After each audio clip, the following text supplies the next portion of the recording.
Hi అండి, అందరికీ నమస్తే. Welcome back to our channel. చాలా వరకు ఇక్కడ మనము నడుము బెల్ట్ దగ్గర ఈ పట్టి వేసేటప్పుడు చాలా వరకు అయితే ఈ డాట్స్ దగ్గర ఎలా పెట్టుకోవాలనేది కొందరికైతే తెలియదండి. ఆ కొందరి కోసం అయితే నేనైతే ఈ వీడియోని అయితే తీస్తున్నానండి. షేప్ బెల్ట్ అని వీ పట్టికి మనం పట్టి వేసుకునేటప్పుడు నేను కోరా సైడ్ ఉన్న క్లాత్ అయితే తీసుకున్నానండి. వన్ సైడ్ కొంచెం స్టిచ్చింగ్ లేకుండా చిన్న చిన్న పీసెస్ అయితే ఉన్నాయి. క్లాత్ చాలా తక్కువ ఉంది, అందు గురించి అని చెప్పేసి చిన్న చిన్న పీసెస్ తోటి కోరా సైడ్ ఉండేటట్టు, ఖర్చు సైడ్ ఏమో ఇటు కుట్టు వేసే సైడ్ ఉంచుకొని కూరనైతే మనకు పంపకం కోసం ఉండేటట్టు ఉంచుకొని ఇట్లనైతే నేనైతే జాయింట్ చేస్తున్నా. చూడండి,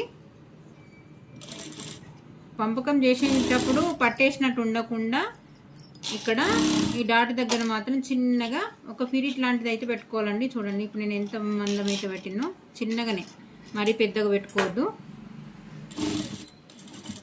మీరు కుట్టు ఎంతవరకు అయితే ఖర్చుకు వదిలిపెట్టుకున్నారో అంతవరకు యాస్టీస్గా అట్లనే కుట్టు పెట్టేసి మళ్ళీ ఇక్కడ ఒకటి చిన్న ఫిరిట్ మాత్రం పెట్టుకున్నారు అనుకోండి. వీ పట్టి దగ్గర మనం పట్టి వేసిన తర్వాత పట్టేసినట్టు ఉండకుండా ఫ్రీగా ఉంటుందండి.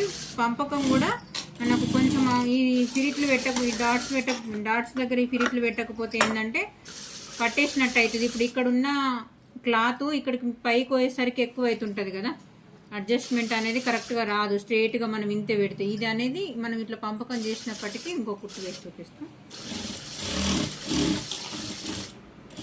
అనుగుడు కుట్టు ఒకటి, కినారి కుట్టు పట్టుకొచ్చి